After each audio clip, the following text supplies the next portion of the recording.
Webster. And during Life Coach Friday, Annette Walters from Real Women joins me, and we tackle all kinds of topics. And today is going to be a really fun one. And by fun, I mean maybe not. We're talking about. Go ahead. Oh, go ahead. Oh, this one, I know. Here we are chatting like it's just the two of us. This one came up for me this week because I have been listening to a lot of stuff on how to figure out what I want. But what I figured out during all of those like podcasts that I was listening to is that sometimes my problem is saying no or not asking questions because I don't want to hear no. And so, I'm so glad y'all can join us today for Life Coach Friday because we're going to have a lot of fun. And hopefully you'll learn as much as I do in this. Yes, I'm always excited for Life Coach Friday. For me, it's a great way to kind of kick off the weekend, get my head on straight. You know, weekends are pretty busy. On this topic, and our topic is it hard to say or hear no? Do you have a hard time saying no? Do you have a hard time hearing no? Do you not advocate for yourself or ask for what you need because you're afraid of saying no? One thing that came to mind for me, Annette, was I was thinking about how I'm a very literal person, and we talk about this often, or I talk about it often. And if someone asks me, hey, do you want to? I really think they mean, do I want to? You know, and it might be something like, I've had this happen with my children who are adults, and my daughter will say, hey, would you want to come over here to our place for this holiday? And I'll be like, no, let's do it at my place. I don't really want to drive that far. But really what she wants is, to host and share her home. And it totally goes over my head. And now, people close to me always say, hey, I'm very literal. So if it's something you want me to do or you need me to do, just tell me, hey, I really need you to do this, or could you do this for me? Because if you want, for me, is always like, well, do I want to? Nah. So I almost have the opposite problem, Annette. I'll say no. I feel pretty okay with it. But I'm wondering, and you know what? We want to hear from you. Post your questions and comments. We're doing this live so that Annette can answer your questions live as well. So join the conversation. What do you think about all that? Why is it sometimes so hard for people to say no? A lot of the reasons why it's hard to say no is because of what we're trying to create within other people. So we're trying to create a connection. So if we don't say no, then we're connected when they ask us to do something, or, they want us to attend a family dinner or something like that. And a lot of times when we don't want to say the no, it is because we don't want to disappoint. We don't want to create feelings in them that could be perceived as negative and could possibly disconnect us from them. Now, if you've listened to us for very long, you've probably picked up on the fact that the way that we feel really is part of how we think. Matter of fact, it is totally how we think. And so it's not actually that we can make people feel a different way, but in this context, we almost think that we can do a little bit of mind reading. And with that, we're trying to hedge our bets. We're trying to get to that place where, well, I don't want them to be sad. I don't want them to be disappointed. And so we almost even contort ourselves to show up because we're not really willing to say that no, which is possibly better for us, but not, at least in our head, better for them. The odd thing is that if we actually had a conversation, especially if they're anything like you'd be, oh, cool, that's fine. I can do something else or something like that. But when we're hesitate and we don't have that conversation, we actually can't get that additional information or have that conversation. Ironically, that's the conversation that pulls us closer together rather than pulls us apart. Do you think that, because I've felt that someone not saying no actually often will backfire, because I really want to know if I'm asking somebody to do something or join me in something. I really want to know if it's something that they want to do. And I've had sometimes, people say, yeah, and they don't really want to. And that is evident then in the action. And so I rather know up front that this just doesn't work for you. And that is totally fine. That's actually why I'm asking. Because if I'm asking someone to join me in something or do something, I want it to be enjoyable for them as well. And when we give a, yes, when we really mean no, or we're really just not feeling it, I feel that it backfires then, because usually then that person ends up backing out or something like that. Whereas if the person just said, that's not really my thing. And I love friends that I can do that with. I had a friend ask me the other day, she sent me something about this going into, I can't recall if it was, I think it was a retreat, but it was a silent retreat. And there, and no talking. And I'm like, well, that sounds really interesting, but no. That's not really our bag. It's not No. really. But you know what? But the invitation is lovely. Yes, And exactly. And something like that is kind of an intimate invitation. And so, she trusted you enough to even ask you to come and be along. Yeah. Along those same lines, I was talking to one of my girlfriends who says, I'm real careful what I say yes to now, because she was talking about going to concerts, and the fact that she said yes a couple of years ago, and she ended up at a concert that she hated. She just loathed the whole thing, the crowd, the music, the whole thing, and just had a terrible time. Well, when she had a terrible time, then her girlfriend had a terrible time. And, that lovely invitation that starts off in the beginning, that is, if I say yes, then we're connected, and then maybe they'll ask me to do something again, ends up backfiring, like you said, because when you're having a terrible time, you really, at least for me, I don't know about anybody else, I can only fake it for so long. And then I'm like, yeah, I don't even know what to do at this point if I stay, type of a thing. Yeah, that's really true. And it's nice when my friend who invited me to that silent retreat, I love that she knows me well enough, and she really wants to know if it's something I want to do or not, because she doesn't want me doing something that I'm not going to enjoy. And that's the great things about our friends and people in our lives. We don't need to share the exact same interests. We don't need to do the exact same things together. And the more we can understand, the more I understand about what she enjoys and she understands what I enjoy, the more common ground we can find. So I really feel that when we're not honest about our feelings or our wanting to do something, it does backfire.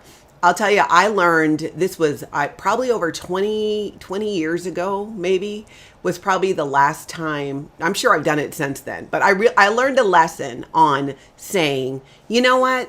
No. Or asking questions. I did not ask questions, and I was invited to go to this show, and I wasn't sure what it was about, and it was in the evening, and it started at 8, and if anyone knows me, I'm not an evening person. I'm definitely not a late night person. That is not my preference. And I thought, I should just go, and I didn't want to go, and I went, and on one hand, it was a very interesting experience. On the other, I ended up at something called Puppetry of the Penis. And it is exactly, that was unexpected. And it was exactly what it sounded like. I don't know that it's even still around. It was out of Australia.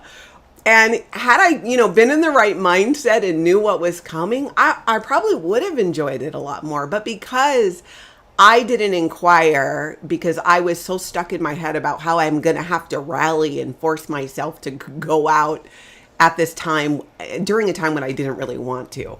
I got a very big surprise. It was really interesting, though. It's kind of you only need to see it once. But I learned, ask questions and be honest about whether it's something I really want to do or not. Mm-hmm. And, and that leads us to really using our nose and in a way that aligns us with who we are. Because a lot of times when we don't use our nose, we're actually morphing ourselves into something or somebody that we're not, which is misaligned with our core values. And ultimately, that's what causes us to not have a good time when we've agreed to do something. And once we've seen ourselves or others who aren't living their core values, it's like you can just see this angst just in them. And sometimes you can't even figure out how it or why it's there, because they're saying, oh yeah, no, I'm enjoying being here or whatever, but it's just that edge. And my video has gone out again, so I apologize to anybody watching. I am actually streaming from Nashville today because I'm here for a conference for Corinne Crabtree, and I'm so excited to be here. She has also been trained by the Life Coach School, which is where I got my certification. So one of the things that I wanted to shift this conversation to is also hearing the no. There's a lot of times where, we don't ask for what we want or things that we would like to see changed because we don't want to hear the no. And that has a lot to do with our favorite question and kind of the statement that we use here a lot: what are we making it mean?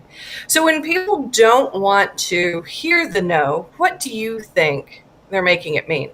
Or When scenarios? when they don't want to hear it, I mean, I would think that there's maybe some fear there, or they're making it mean some type of rejection, or a rejection Mhm. of them, space being put between them and whoever it is.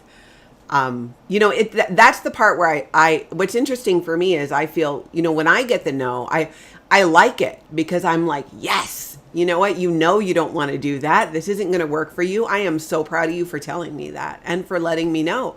And I feel it gives Mhm. me this closure, and I can move on to either asking my next friend to do what it is or a next potential client. You can just kind of just move on from it. And now that I think about it, it's probably because what I've learned with you is I've learned not to make it mean all of these things that it does not mean, that it just Mhm. simply means exactly that. Nah, I don't really want to do that, or that's not going to work for me. And you and I talk a lot about too, we've talked about on Life Coach Friday, how powerful it is to make that okay for people. If it's no, okay, good, good. I'm proud of you for, saying what it is that you really want. Unless you're one of my children, then I better not be hearing no. Then it's yes, mom.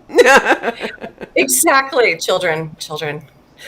And that leads me back to one of the stories that you told back a couple of months ago, which was, especially when you have new friends. And I think this is a super good lesson because a lot of my clients they're creating a new life after a major life change, whether it's relocation or something that has happened in their family, or, they've come into a season of life where they're just disconnected from any life at all and they're rebuilding. This is a time where we're reaching out to new people, and we really are hoping to make friends, connections that we can. You have done in the past when you've had new friends is you've told them straight up, you know what, if you ever have to cancel something that we've got going on, it's just fine. I don't need a reason. I love that because it gives them an out, and it also gives you permission, potentially to do the same, because I'm sure you have kind of a full conversation that, you'd like that space as well. And with that, it sets us all up for not making those no's mean something about us personally. Because especially when we're getting, there is so much of their life that we have no idea what's going on between their children or their partner. You just never know what's going on in their four walls. And yet, sometimes we can get so desperate when we're new and we just want any friend that we make it mean something about us. And so it's so important to put that no, but just within our own head, that if we're going to make something up, we make something up that actually makes us feel good. Like, oh, well, they probably got busy with work. Oh, they, this or that. Because at that point, neither one for you actually exists. You might as well make something up that makes you feel good until you know something to the contrary. That's really good advice. And then maybe that's just kind of the key to the whole thing. I think you really summed it up well there, is not making that no mean anything. And I find when I really have a really open conversation of, and preface things with, hey, I really actually want to know if this works for you. And I really want you to know that you can tell me if and when it doesn't. In real estate, I run into that all the time, where sometimes it's not that often, but I'll have a client who will go to a house and, they just don't seem too thrilled about it. I'm like, what do you think? And they're like, oh, it's great. I'm like, are you sure? This is where you really get to be honest Not with what I'm me. eating. Yeah, because I want to know so that I can be of better service to you. And I think in our relationships that really is the key. Is our goal to just get people to go along with what we want, or is it to have these interpersonal connected relationships and experience that are mutually beneficial and enjoyable? And that takes both people understanding where the other person's coming from. Even when it's things that we might not always want to do, I do things that aren't always my first choice, because sometimes we have responsibilities, or it's really important to someone that we participate in a certain activity, and I want to share in that joy with them. It's something important to them. Might not be my favorite thing, like exercise or something like that. But, it's fun to get out on the trail and walk with a friend. So maybe that's our answer then, is it's not, when it comes to saying no or hearing no, is not making it about anything other than it's just no. It's just that's not going to work for them. Move on to something else.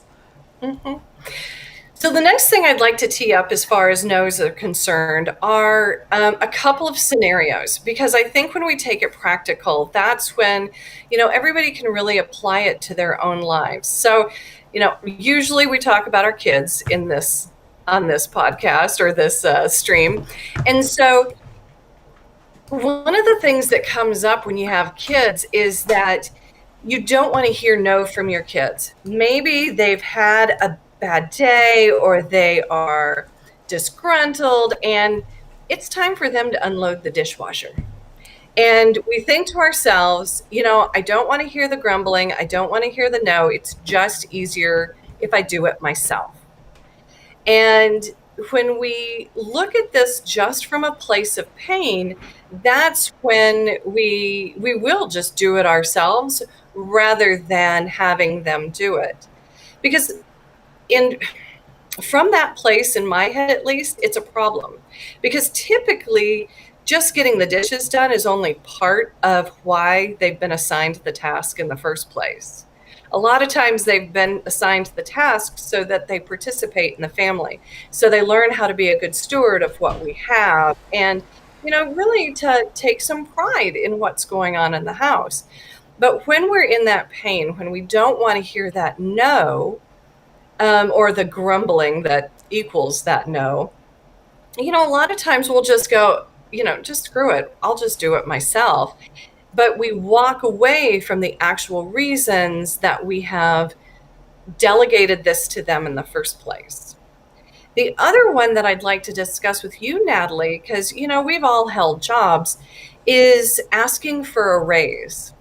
Because a lot of times, especially as women, we don't want to ask for something that we don't know we're going to get. And raises are one of them. And it is actually in the national statistics as to why we are paid less than the men around the nation, is because we just frankly as a gender don't ask as often as they do. And so let's talk about getting that no in asking for a raise. What do you think?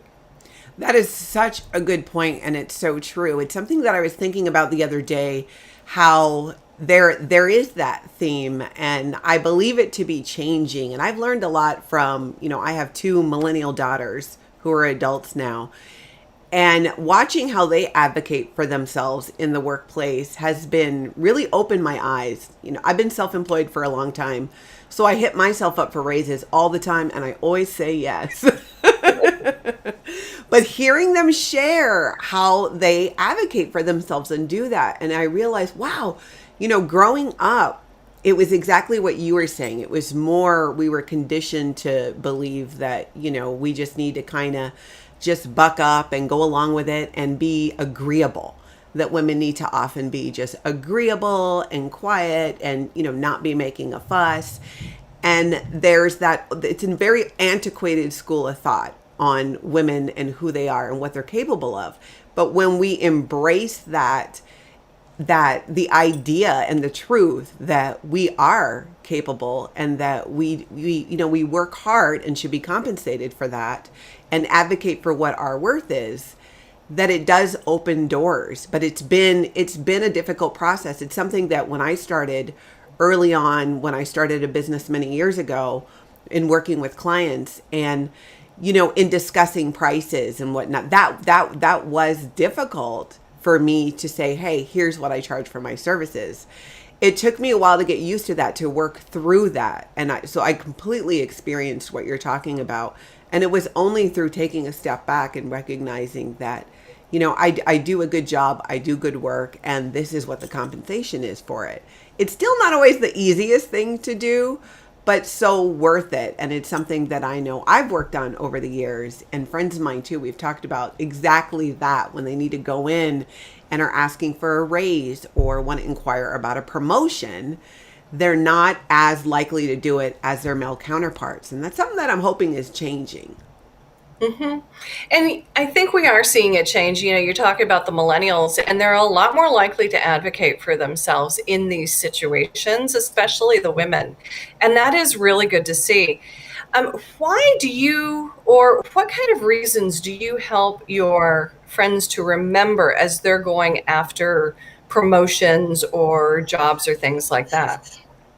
It's the confidence. When I've had conversations with colleagues or even friends of mine, when it comes to asking for whether a raise or a promotion, in my mind, it's come down to kind of a lack of confidence, not wanting to either make the other person uncomfortable, which is making it mean something again, or not really, having that solid belief that, hey, this is this is adequate. This is my worth. Or this is maybe even not even what I'm really worth, but I'm willing to put in the time. And, we can start here. And as we go forward, move it on up. So, I mean, that's what I think it's kind of more of an issue around maybe a lack of confidence and not wanting to be let down yourself and have that disappointment, because it is a big rejection. And I don't know, honestly, if women don't handle rejection as well as men do, or if men just don't communicate it as much as women do. I feel we're a lot more open in sharing that vulnerability of what that rejection feels like. Mm-hmm. I'm going to have to ask some guys about that today. And so, you talk about rejection. So what is rejection?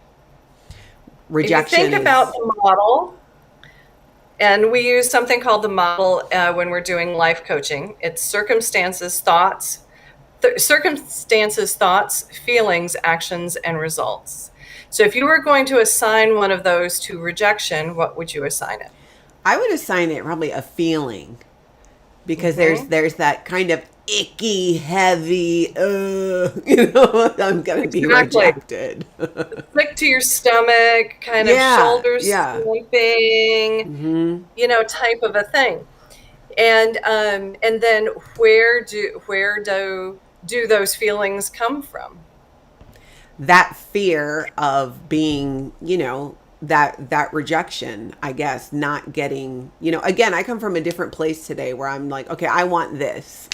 But I can remember it would be, you think it would be like a fear, anxiety and fear would be the feelings to me that would communicate it. And I just got to say, Andy Seifert says that I can always ask him. So I'm going to be contacting him later, and we're going to have a whole conversation about whether or not how men process rejection. Thank you, Andy. And but if I look to this, and this is something that we have talked about a little bit on the the live stream before, is that when we have our feelings, they are actually coming from something that we are thinking, something that we're thinking about ourselves, the situation, and other people. And, when people kind of challenge me on this, I always go back to an example of, no, it's the situation that's making me feel this way, not how I'm thinking about it. But one of the things that I talk to my clients about is that think back to early dating. And we have, somebody who is super interested in us and just professes their love for us. And no matter what they do, we want little to nothing to do with any of it for whatever reason. The thing is that if they could actually make us feel a certain way, these people are super motivated to make that happen. They would like to take like 2 pounds of their love for us and shove it in us so that we would then return and reciprocate the love for them. But the fact of the matter is that no matter what they do, our thoughts about them, the situation, maybe their potential, whatever it is, it's not a match. And so that's what takes us to that point where we're like, no, I don't love you. So take that type of situation and let's move it to the idea of rejection in a job situation or in, asking for a raise or a promotion or something like that. When we feel rejection, it goes back to kind of what you were talking about before, when you were trying to help your friends have confidence in what they were doing. Well, when we, the boss says, I don't get the promotion, that can be the fact. If we videotaped it, everybody could agree that that was what happened. Our thought about it is, I'm unworthy of this position, or I'm not qualified for this, or he doesn't think I'm good enough for, to move into the sales manager position or whatever. That's actually what drives our rejection as opposed to just his words, because it has to go through a filter of our words before we actually generate a feeling within us. And I know it's kind of a nuanced concept, but we will continue to talk about that as we do Life Coach Fridays. So when we think about, going in and asking for these things and maybe being willing to have them say those words and not landing in rejection, we can do a number of things. One is that we can be super prepared. I heard on a podcast earlier today, actually, she was talking about this very thing. And she said, before you go in, write 10 reasons as to what your value is in like real value that your boss would recognize as to why you should have this raise or why you should have this position, so that we can specifically detail out, I've got a track record of doing this. I have these connections to these potential clients. I've helped the team increase production, but list them out specifically. I have this education.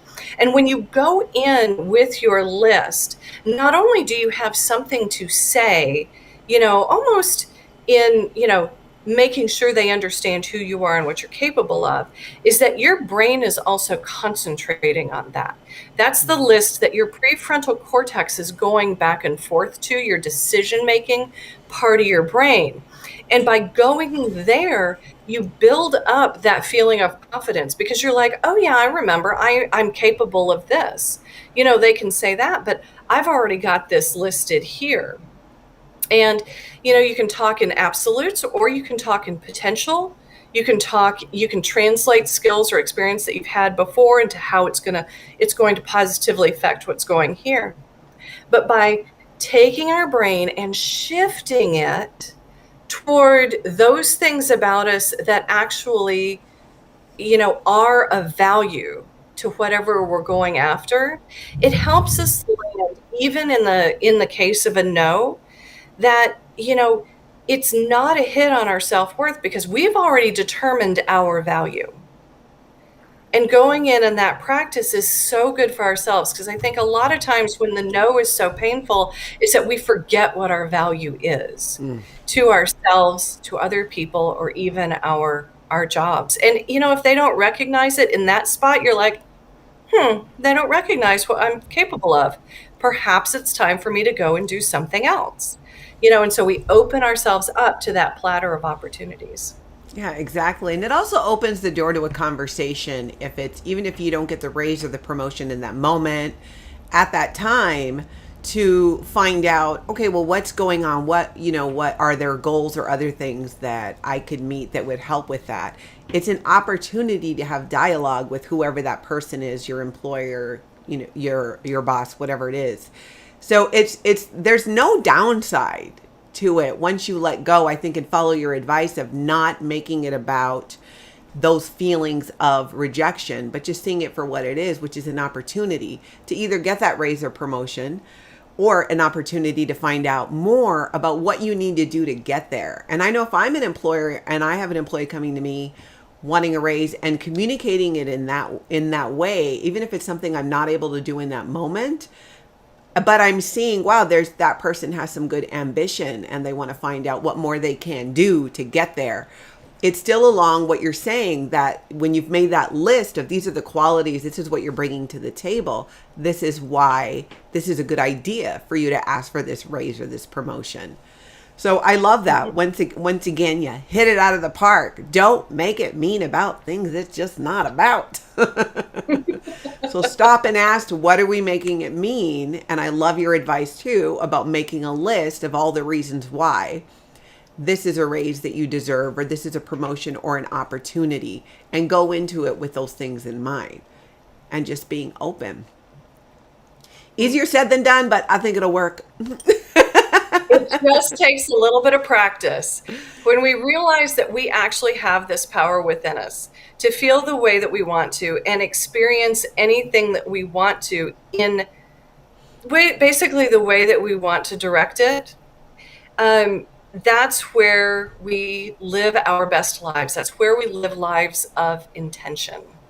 I love it. That's so wise.